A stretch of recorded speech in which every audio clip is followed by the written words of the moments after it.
Nuestro siguiente conferenciante es Juan Ignacio Cuesta Millán. Nacido en 1952, es periodista, escritor, espeleólogo, músico, diseñador gráfico y fue profesor de redacción empresarial en el Máster de Comunicación Periodística Institucional y Empresarial. Se impartió hasta 2019 en la Universidad Camilo José Cela en Madrid. Ha colaborado con las revistas Enigmas del Hombre y el Universo, Más allá de la ciencia, Año Cero, LRV, Ars Mystérica y El Eco de la Sierra. También ha intervenido en distintos medios de comunicación, como el programa radiofónico La Rosa de los Vientos, en Onda Cero, Cuarto Milenio, Código Rojo, Tiempo de Tertulia, Rastreadores del Misterio y recientemente en Extraterrestres. Actualmente es miembro fundador y colaborador del programa La Escóbula de la Brújula. Es autor de libros como Lugares de Poder, Piedras Sagradas, Breve Historia de las Cruzadas, La Boca del Infierno, Claves Ocultas del Escorial, La Vida Secreta de los Borgia, 50 Lugares Mágicos y Sagrados, Madrid 2 de Mayo, Guía Pagana del Camino de Santiago y El Secreto de los Alquimistas. También es coautor de Codex Templi, Gótica, Hispania Incógnita, Gran Guía de la España Templaria, 20 relatos inquietantes, leyendas de Escobulandia y lugares a evitar cuando cae la noche, al que le fue concedido el segundo premio Enigmas de la Investigación. Hoy está aquí con nosotros con la conferencia bajo el título El poder de lo invisible. Os dejo con la ponencia de Juan Ignacio Cuesta.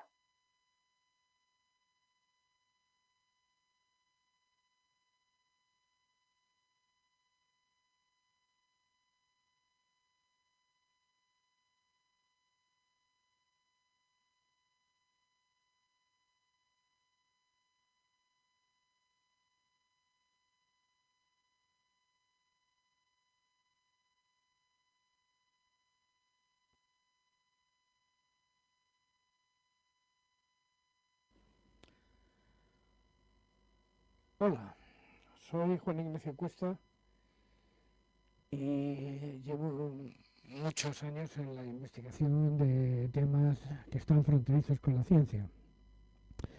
Y uno de los que en este momento tengo sobre, digamos, el mantel, por decirlo de alguna manera, es saber exactamente qué se oculta detrás de lo que no podemos ver.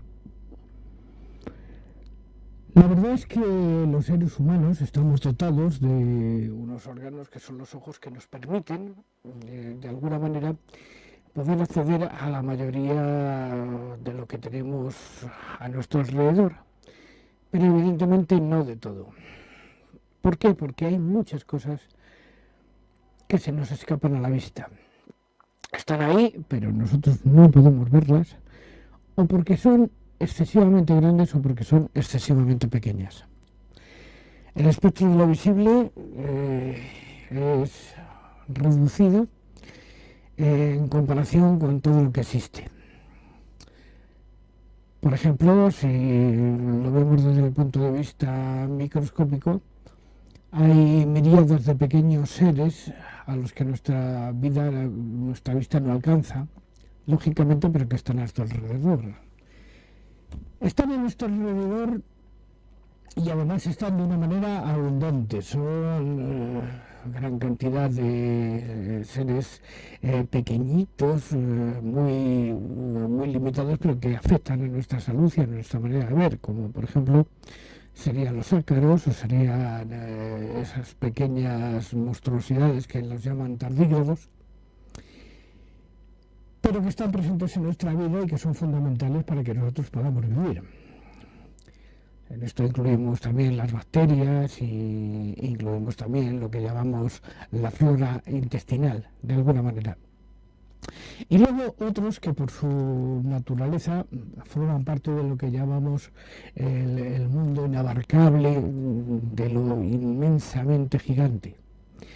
¿Qué es lo que se levanta desde nuestras cabezas, camino del universo? Y que sabemos muy poco, muy poquito, porque realmente, aunque hemos hecho muchísimos avances en los últimos años y hemos alcanzado, digamos, hasta prácticamente el fondo del universo, aún hay muchas cosas que se nos escapan, como es la materia oscura o como son muchas otras cosas. Pero no se trata de hablar de estos dos entes, los infinitamente pequeños o los infinitamente grandes, sino lo que nos acompañan y no podemos ver, pero aparentemente tienen un comportamiento inteligente, que son las sombras, fundamentalmente de quienes nos precedieron y que de alguna manera se comunican con nosotros porque han quedado impregnados en los lugares donde vivieron, en los lugares donde están, y donde tuvieron su vida, y ahora que no están, pues nos están, digamos que pasando factura permanente de quiénes fueron y de cómo pensaban. Hablo evidentemente de lo que hemos conocido de manera genérica, por decirlo, como fantasmas, aunque realmente no todos son así, sino que unos tienen una manera y otros tienen otra manera de manifestarse. Y bien, veamos qué es lo que existe en la fantasmogénesis. La fantasmogénesis, visto a la luz de los sensitivos y sensitivos que en el mundo han sido, como por ejemplo Paloma Navarrete, son aquellos restos que existen de lo que podríamos llamar el alma o el espíritu, y que han decidido permanecer en los sitios donde vivieron a pesar de que los cuerpos físicos ya murieron, y que están allí y que se nos manifiestan de una u otra manera dándonos claves de su existencia que son absolutamente inequívocas. Hay algunos, por ejemplo, que se nos manifiestan en los sueños. Si nos aparece algún antepasado con alguna información relevante con respecto a algo que quedó escondido en alguna parte de algún sitio de los sitios donde ellos vivieron, o quizá incluso de los que vivimos nosotros hoy, y que nos lo indican de alguna manera, de la manera que pueden, que es el mundo de los sueños. Y en el mundo de los sueños nos indican que depositaron ciertas cosas en algunos sitios, que cuando nosotros nos levantamos después de dormir, pues podemos encontrar de alguna manera y podemos beneficiarnos de ellos. Le hace dinero, le hace joyas, le hace objetos personales. Bien, esto hay una literatura muy abundante sobre este aspecto. Y en este sentido, quiero recordar, por ejemplo, la presencia de algunos personajes que se manifiestan de repente y a lo mejor desaparecen al cabo de un rato. Recuerdo las manifestaciones de una periodista hace unos años que decía que estando cerca de un lago en Canadá, una periodista muy conocida, estando cerca de un lago en Canadá, cada vez que bajaba de su habitación por las mañanas se encontraba con una viejecita que estaba haciendo como calceta. Y bueno, la saludaba y la viejecita no le contestaba.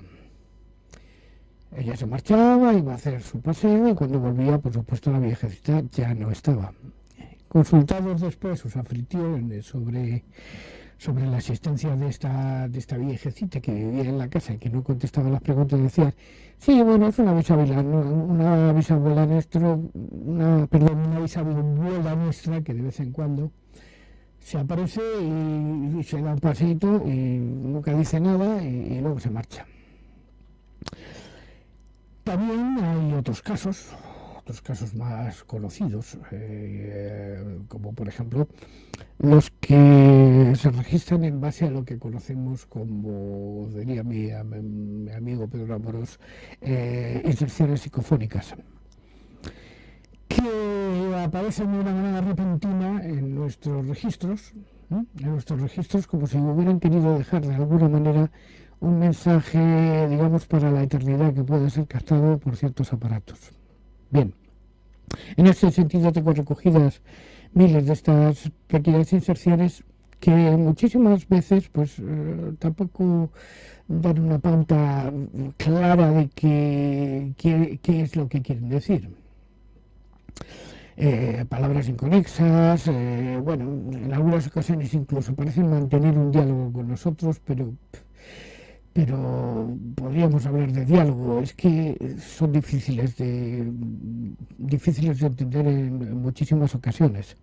Hay una en concreto muy famosa que todo el mundo conocemos, que sucedió durante, digamos, los hechos después de la Guerra Civil Norteamericana, que habla de la batalla de Gettysburg. Entonces, según estaban los vencedores de la batalla de Gettysburg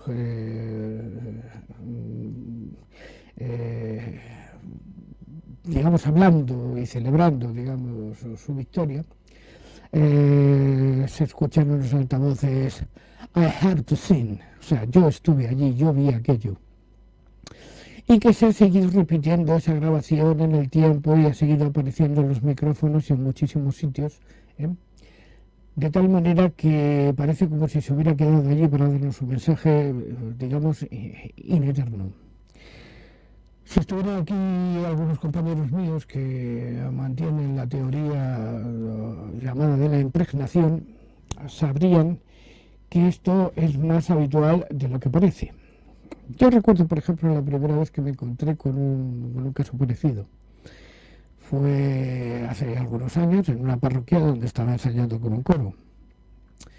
En esta parroquia pues estábamos cantando una canción de Navidad y lo grabamos en una de las antiguas casetes, porque esto hace ya algún tiempo, con cintas nuevas, recién abiertas, por cierto, con lo cual es difícil ver cualquier manipulación.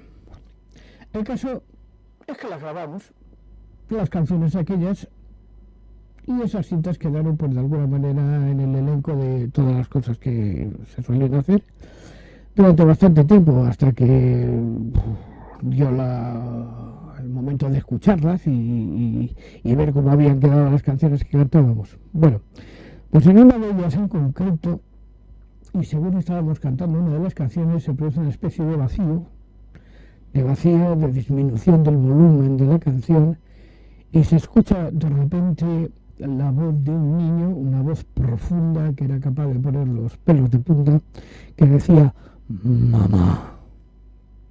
No decía más, solo mamá. Bien, ¿a qué puede corresponderse esto? ¿Con qué se puede, digamos, comparar o dónde podemos encontrar la razón de que apareciera aquella voz fantasmal, por decirlo de alguna manera? Pues yo la verdad es que creo que es difícil de explicar. Hay teorías como las de mi compañero Pedro Amorós, que dice que sí, que efectivamente se ponen en contacto con nosotros entidades ya descarnadas, por decirlo de alguna manera, y que bueno, es tan legítima como puede ser cualquier otra. Yo más bien prefiero creer, de alguna manera, que se quedan en lo invisible, de alguna manera manteniéndose en el tiempo, como si fueran una grabación, pero que queda en el aire, que queda latente en las paredes, en los lugares donde se produjeron, y que ahí va a quedar durante muchísimo tiempo, y que con ciertos aparatos son perfectamente registrables. Hay un caso muy concreto también, una vieja grabación, la grabación que se hizo hace muchísimos años en un pueblo que fue protagonista de la Guerra Civil, la batalla del Ebro, de la Guerra Civil Española, quiero decir, en la batalla del Ebro, que es el pueblo de Belchite. En el pueblo de Belchite se ha podido grabar inserciones que nos llevan a escuchar un reloj que ya no existe, porque aquello quedó totalmente en ruinas, sonidos de ametralladoras y sonidos de aviones. ¿Cómo se han podido quedar grabadas de alguna manera en alguna parte estas cosas para la eternidad? Pues yo no sabría explicarlo, pero de alguna manera esto sucede. Y a mí me ha sucedido en muchísimas ocasiones. De hecho, tengo un registro importante de este tipo de fenómenos. Pero luego también hay otros que están asociados fundamentalmente a un lugar en concreto, y que últimamente he tenido la oportunidad de poder visitar y encontrarme con la sorpresa de lugares, casas, por decirlo de alguna manera, que estaban abandonadas en lugares absolutamente insólitos y que debieron ser bastante importantes para sus habitantes, porque de alguna manera después de su muerte no se han querido ir de ahí. Es el caso concreto de un individuo que llamaban el Lobo, en los valles que rodean al río Tajuña, que parece ser que había construido una casa magnífica para toda su familia, con su piscina, con su entrada, con sus arbolitos y con sus cosas y tal. Y de repente algo debió suceder en esa familia, alguna desgracia, alguna cosa, que todos sus habitantes desaparecieron, y hoy día nadie reclama esa propiedad que ha quedado abandonada a su suerte en medio del monte, en medio de telarañas, de diferentes cardos, espigas, espadañas, todo un campo de gramíneas, por ejemplo, flores, en fin, en esta época de primavera. Hace pocos días pude visitar este lugar, cuyo habitante ya muerto llamaban el Lobo. ¿Por qué? Porque cuando este hombre quedó solo, debe ser posiblemente, no sé si por un accidente, por lo que fuera, perdió a toda su familia, se recluyó allí como si fuera un verdadero asceta, sin luz, prácticamente sin agua, y allí estuvo, pues, cerca de una chimenea perfectamente construida. He tenido la oportunidad de estar en el lugar y poder filmarlo. Quedó allí de alguna manera, de tal manera que se habla en el pueblo, o se corre la especie o la leyenda, de que él no se ha ido de allí todavía. Además, es muy difícil evitar, a quien visita un lugar como este, es muy difícil evitar la sensación de que te están mirando, de que estás observado continuamente. Y durante el día, bueno, pues es un lugar más o menos como todos, no tiene más allá que ser unas ruinas abandonadas de alguna manera, y quizá posiblemente ni reclamadas por nadie. Pero sí que dicen que cuando ya el sol se ha metido y aquel lugar ya disfruta de la luna y de la noche, aún se ve la sombra del lobo moviéndose entre aquellos escombros. Hace pocos días estuve allí, en estas circunstancias. Además había una luna llena absolutamente maravillosa, y pude darme cuenta que sí, que efectivamente existía una sombra que se movía en todo aquel entorno. Puse mi grabadora, como tantas otras veces, y aparecieron una serie de voces que me dijeron de una manera absolutamente clara: lárgate, aquí no haces nada. Evidentemente no las escuché in situ. Fue después, cuando ya había vuelto a mi casa, de alguna manera, cuando pude comprobar que esas inserciones psicofónicas se habían grabado allí. Es más, iban acompañadas de una cierta musiquilla que yo traté de identificar. Una musiquilla de los años 20, por cierto. Fue famosa en tiempos muy antiguos y era cantada por una famosa cupletista española que en su momento tuvo o sea, como cometido el trabajo de lo que trabajaba, era de participar en unos cumpleaños en un lugar bastante sórdido de la calle Leganitos, un lugar que se llamaba el Bimbo Chino. Bien, esta mujer de los años 20 fue conocida de alguna manera como Manolita Chen, y cantaba lo que digo, un cuplé, de alguna manera que se escuchaba también de fondo dentro de aquella grabación. ¿Era la música que le gustaba al Lobo? Pues posiblemente. ¿Cómo podemos afirmarlo a estas alturas, ¿no? Es bastante difícil. También es verdad que hay otros lugares donde lo invisible se manifiesta de otra manera completamente distinta. Esto yo lo clasificaría dentro de lo que se llaman apariciones repentinas de algo sobrenatural. En este caso concreto, pues por ejemplo, no voy a traer los casos más conocidos de Fátima o de Lourdes, pero sí existen a lo largo de España una serie de tallas o de imágenes de la Virgen María que aparecieron de repente en un momento en que era conveniente. Era conveniente fundamentalmente para los intereses de los cristianos que eran creyentes en este tipo de imágenes. Por ejemplo, la Virgen de Altura dentro de la provincia, dentro de la Cueva Sacra, que de repente aparece en plena actividad de musulmanes dentro de España, musulmanes que no eran árabes, eran musulmanes del Califato de Córdoba, por lo tanto eran cordobeses. Bueno, pues la Virgen de Altura se aparece en un momento para lesionar a las tropas de los cristianos y los cristianos terminan por conquistar esa región. En concreto, es Fernando III el Santo el que consigue entrar en la región y expulsar a los musulmanes que estaban en la zona, llegando hasta Jaén, que a partir de ese momento se constituye en lo que llamaríamos el Santo Reino. El Santo Reino de Jaén.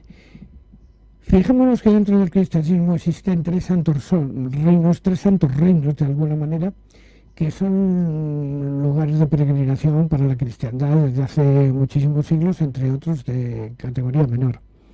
Uno de los santos reinos, evidentemente, es el Santo Reino de Jerusalén, que para los cristianos fue tan importante que incluso dieron lugar a la celebración o la convocatoria de las cruzadas por parte de un montón de caballeros europeos que fueron allí intentando recuperar los santos lugares para la cristiandad, o sea, el lugar donde había muerto Cristo, y que en principio tuvieron éxito.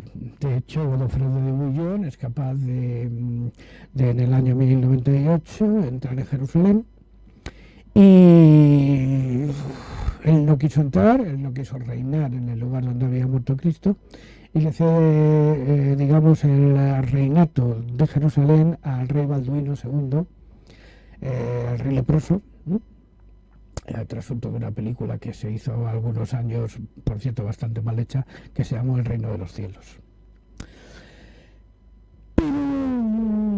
No solo esto, sino que el otro gran lugar de peregrinación de la cristiandad, evidentemente, es Roma, es la ciudad del Vaticano, un lugar donde reciben miles de visitas en tiempos de no pandemia, porque ahora mismo es difícil viajar hasta allí, pero en tiempos de no pandemia, pues se ha podido visitar de una manera absolutamente regular por parte de todas las congregaciones cristianas y de visitantes, incluso simplemente no porque eran creyentes, sino porque eran curiosos, llegar hasta uno de los templos fundamentales de la cristiandad, o sea, nada más ni nada menos que la sede del sumo pontífice romano, que recibe este título desde que Constantino III el Grande recibe el mandato por parte de su madre Helena,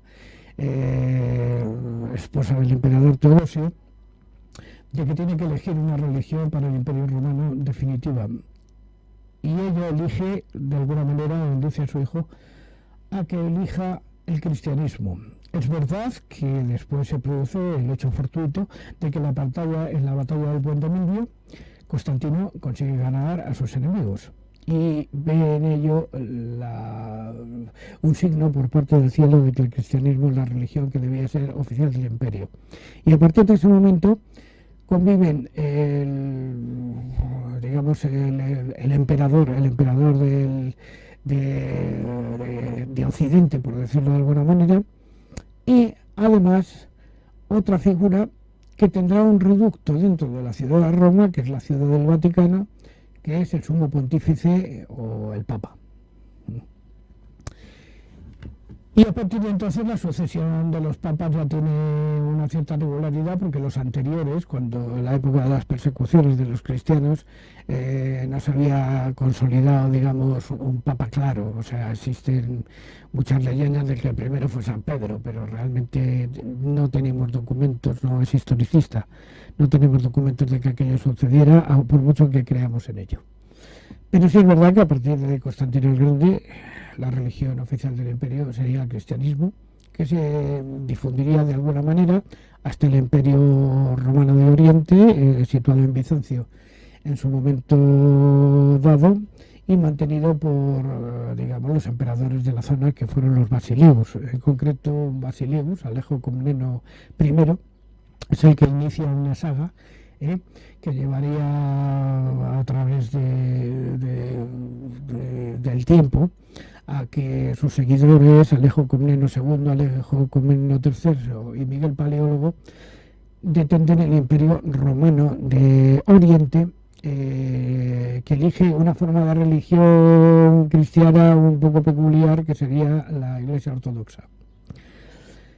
Y bien, volviendo al caso anterior, el tercer lugar santo de la cristiandad, de los más conocidos, evidentemente, es el que se produce en la misma España a partir del año 780 y tantos aproximadamente, cuando Alfonso II el Casto decide que unas luces que han aparecido en lo que se llama los bosques de Libredón, en la zona de Santiago de Compostela, es la tumba de Santiago el Mayor, el hijo del trueno, y de sus dos compañeros de viaje, que teóricamente estuvieron en España evangelizando a las tribus paganas que había en aquel momento, cosa bastante improbable por otra parte, pero lo que sí que es cierto es que estas luces que aparecen en la localidad cercanas a la localidad de Iria Flavia llevan a que el obispo Teodomiro decida que esos son los huesos del apóstol Santiago, y se crea un movimiento político-militar de gran importancia durante la Edad Media, que fue el Camino de Santiago, que ya sabemos que el genuino es el que ya conocemos o llamamos como Camino francés, que entra por dos puntos en España. Uno sería Canfranc y el otro sería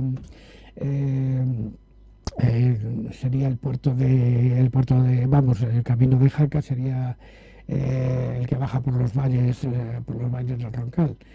De alguna manera vienen a coincidir todos en la localidad navarra de Ponte la Reina, y a partir de ahí siguen su camino, en el que conocemos como Camino de Santiago, que llegará a través de La Rioja a lugares tan emblemáticos como por ejemplo Santo Domingo de la Calzada, San Juan de Ortega o el puerto de la Pedraja, relacionados además con un juego medieval que dicen que se lo inventaron los templarios, que es el juego de la oca.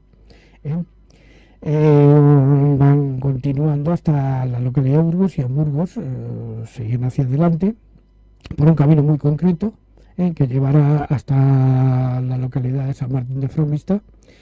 Después de San Martín de Fromista nos llevará hasta San Antón de Castrogenis, donde se estableció una de las grandes órdenes medievales, hoy día desaparecida, que la orden de los antonianos, los discípulos de San Antón del Desierto, que tenían como misión de alguna manera curar los pies necrosados de los peregrinos que venían andando porque habían consumido pan de centeno, mucho pan de centeno, cargado de un hongo muy típico de la época, que era el Claviceps purpurea o digamos cornezuelo de centeno. Esta planta, este hongo, estaba cargado de ergotamina, que era capaz de producir una cierta necrosación de las microvenas, de los pies, y los peregrinos llegaban allí hechos unos zorros. Y la verdad es que la orden de los antonianos conseguía de alguna manera curarles de lo que se llamaba el fuego de San Antonio. Y después de ser curados del fuego de San Antonio, pues seguían su camino, que ya les llevaría a la localidad de Astorga, Astúrica Augusta, o la localidad que habían ya fundado los romanos, donde empezaban recorriendo una de las partes más complejas y difíciles del camino por sus escarpas tan absolutamente altas y tan absolutamente difíciles de ascender, que son las que rodean los montes del Teleno y la Quiana. O sea, estamos entrando primero en lo que llamamos la Somoza que tendrá su capital en el Castillo de los Palmazares, y que luego va subiendo de alguna manera, siguiendo las faldas del Teleno, hasta el monte de la Quiana, que está un poquito más arriba, que conducirá a los peregrinos hasta la localidad de Ponferrada, donde dicen que los soldados del Temple les proporcionaban alivio, hospital y sobre todo, como habían actuado de banqueros a lo largo de todo el camino, hacen efectivos unos pagarés que traían ya desde Roma. Bien, en este sentido siempre se ha comentado que fueron, digamos, los inventores de lo que llamaríamos la visa, o sea, que uno podía coger en cualquier sitio y luego pues hacerla efectiva según los sitios donde fueran pasando. De aquí el camino se sigue, digamos, su curso hasta llegar al puerto de Cebreiro, donde se cuentan leyendas sobre una especie de grial, de alguna manera, que apareció una noche en manos de un sacerdote. En fin, son cosas que sucedieron ya hace tanto tiempo que realmente hemos perdido un poco la memoria de todo ello y se han quedado en el legendario.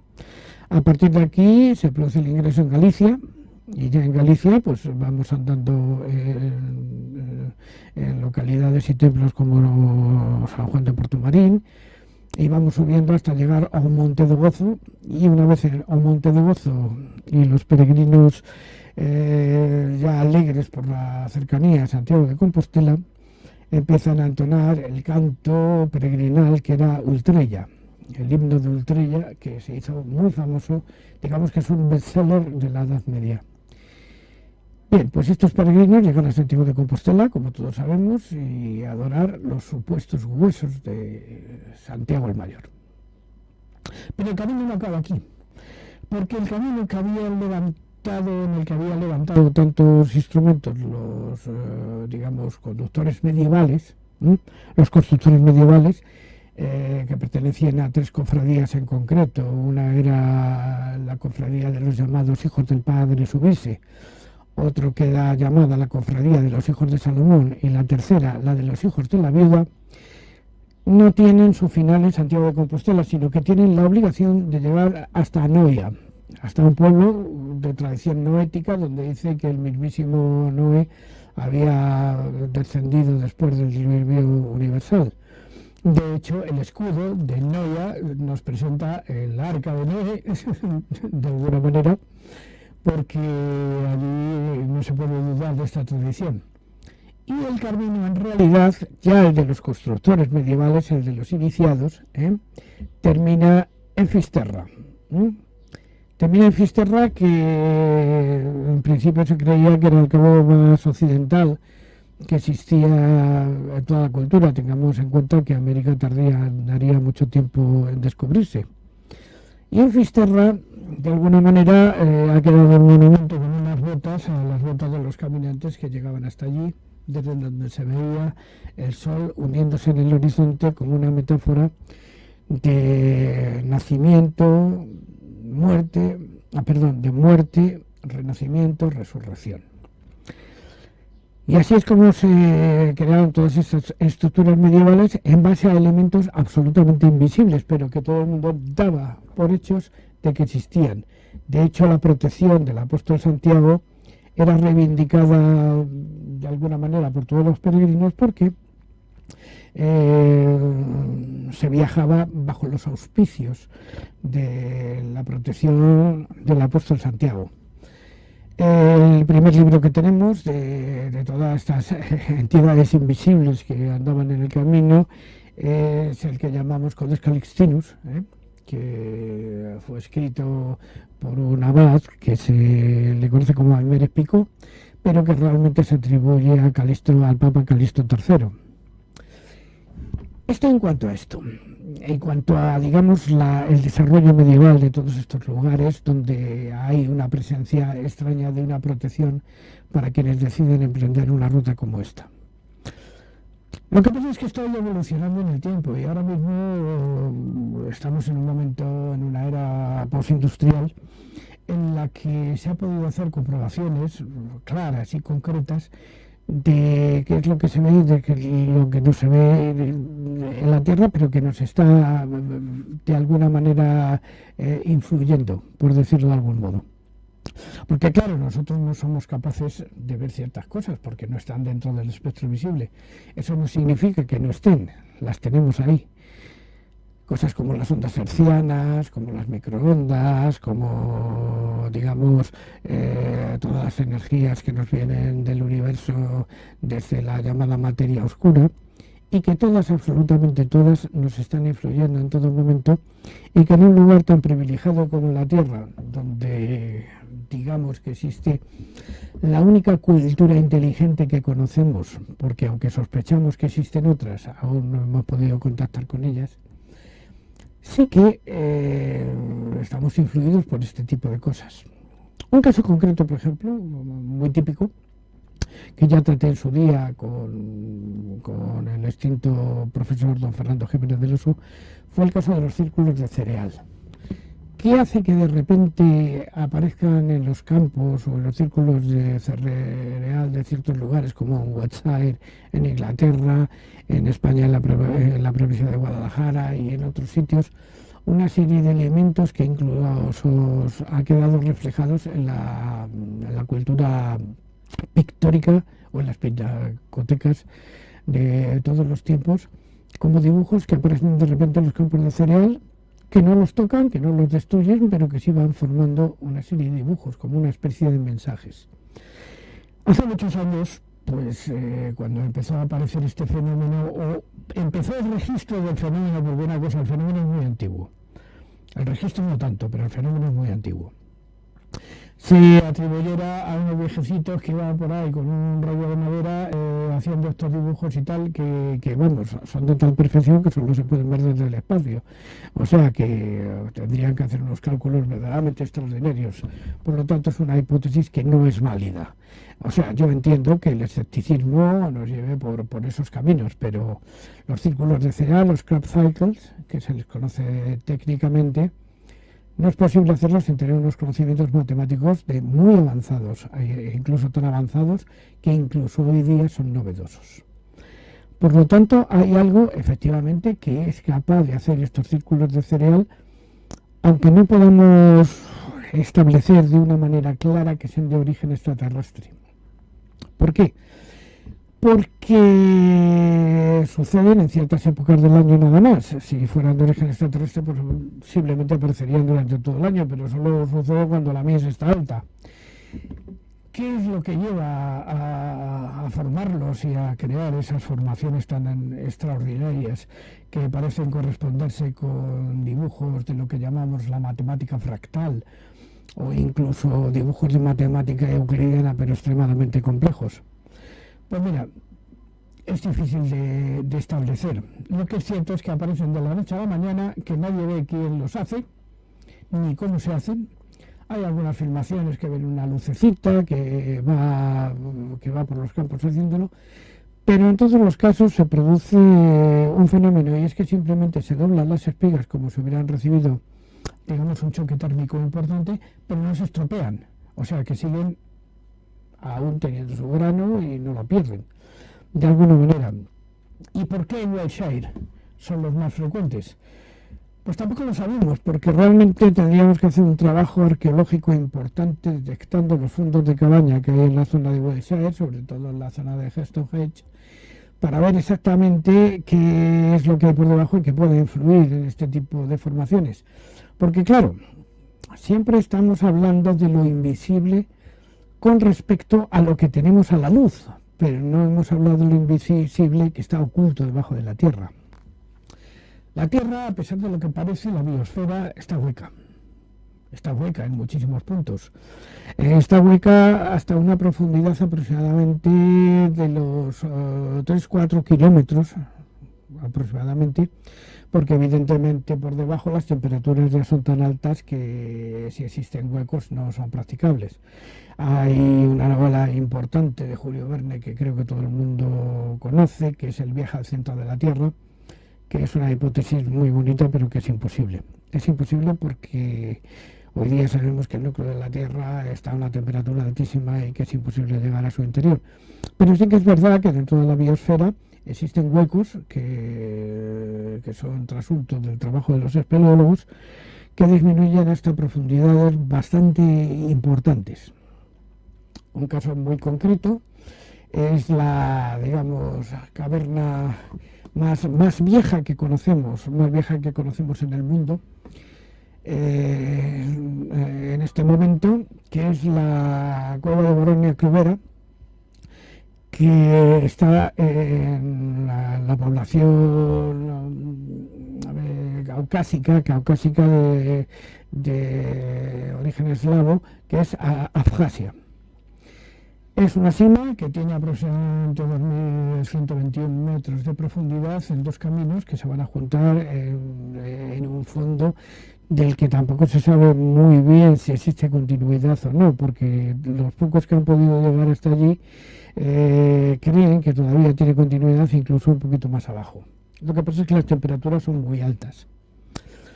Por otra parte, hay cimas espectaculares a lo largo del mundo que incluso tienen sus propios biotopos. Por ejemplo, una de las más importantes, de las más conocidas, es Son Doong, que está en Vietnam.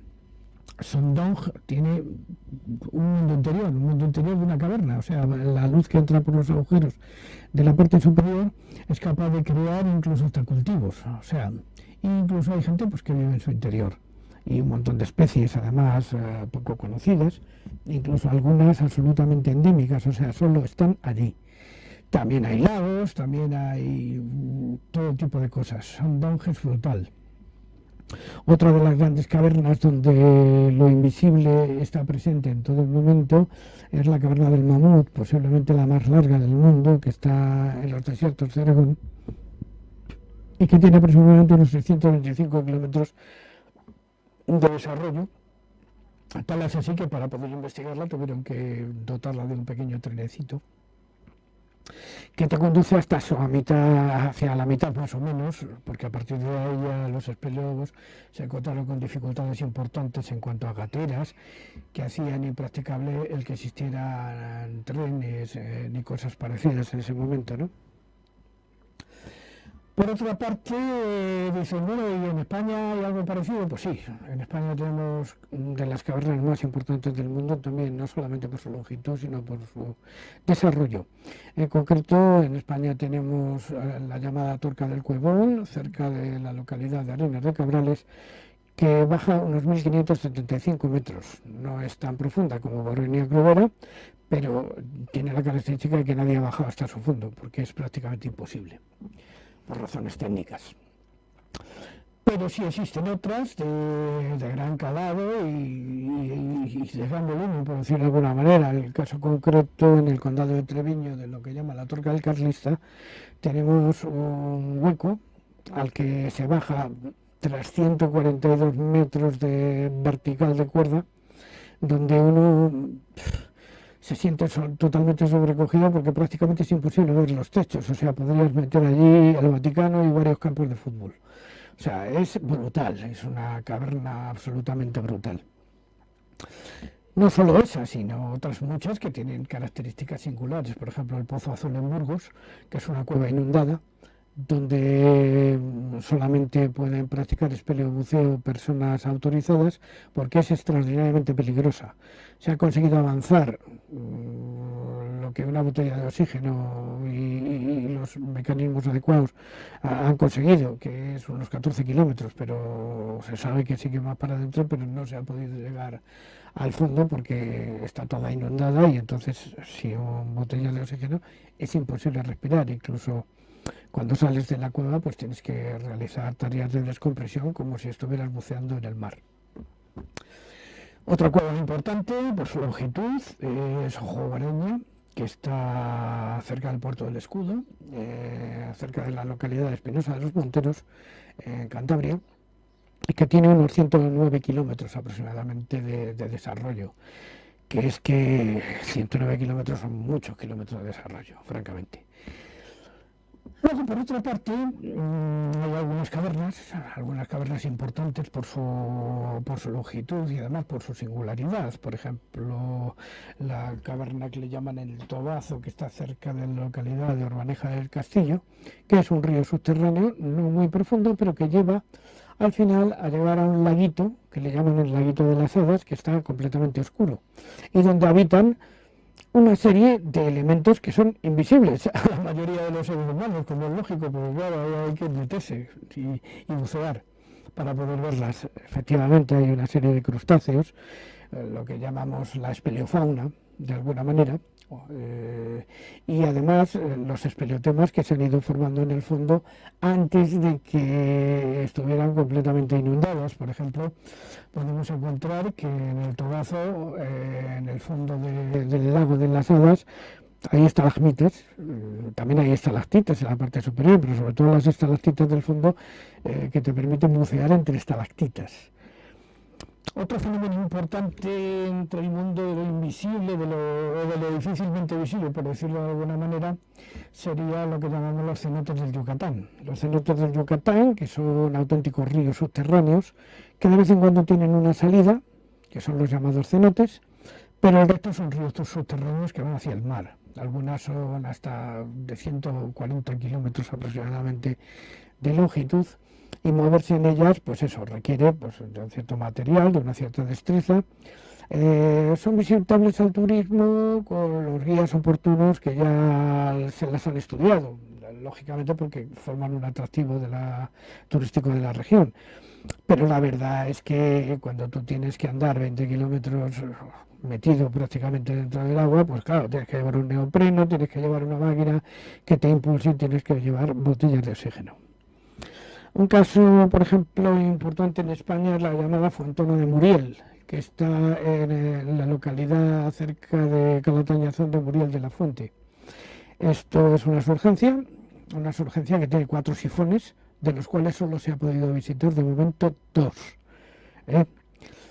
Es una parte invisible, absolutamente invisible, porque lógicamente el ser humano allí dentro está en unas condiciones absolutamente hostiles, que aunque algunos se hayan atrevido de alguna manera a intentar explorar, pues no ha podido llegar al fondo porque es realmente difícil.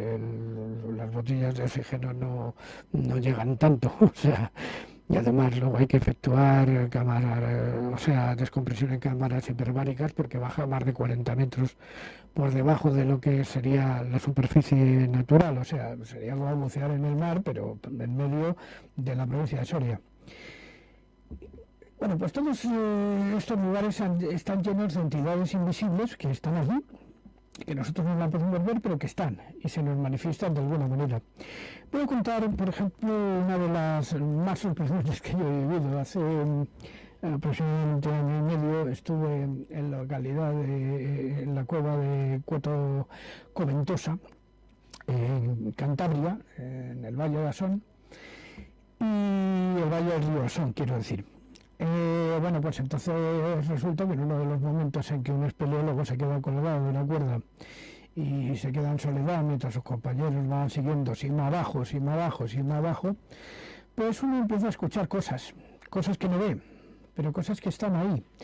Llega incluso uno en la total oscuridad a percibir cómo están revoloteando a tu alrededor.